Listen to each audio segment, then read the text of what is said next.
Ernakulam Edappally toll ഭാഗത്ത് cigarette വലിച്ചതിന് യുവാക്കൾക്ക് മർദ്ദനം. 3 പേർക്കെതിരെ പോലീസ് കേസെടുത്തു. സിഗരറ്റ് പുക മുഖത്തേക്ക് ഊതി വിട്ടെന്നാരോപിച്ചായിരുന്നു മർദ്ദനം. ജോയ്മോൻ ജോസിന്റെ വിവരങ്ങളുമായി. ജോയി, എന്താണ് ഈ കേസിനാസ്പദമായ സംഭവം? സോന, ഇന്ന് പുലർച്ചെ ഏകദേശം 12:30 ഇത്തരത്തിലൊരു അക്രമ സംഭവം നടക്കുന്നത്. ഈ എടപ്പള്ളി ടോൾ ഭാഗത്ത് വെച്ച് ഈ 3 പ്രതികൾ, അതായത് തിരുവനന്തപുരം സ്വദേശി ബിബിൻ, കൊല്ലം സ്വദേശി ടോമിസൺ, അതോടൊപ്പം തന്നെ ഈ കൊല്ലം സ്വദേശിയായ ബൈജു എന്നിവരാണ് ഈ 3 യുവാക്കളെ മർദ്ദിക്കുന്നത്.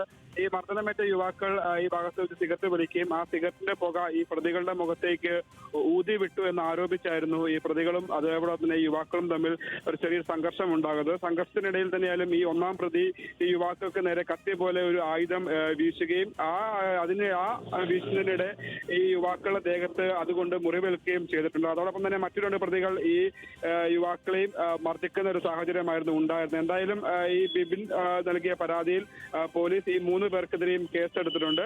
നിലവിൽ പോലീസ് ഈ കേസുമായി ബന്ധപ്പെട്ടുള്ള അന്വേഷണം പുരോഗമിക്കുകയാണ്. ശരി, ജോയ്മോനാണ് കൊച്ചിയിൽ നിന്ന് വിവരങ്ങൾ നൽകിയത്.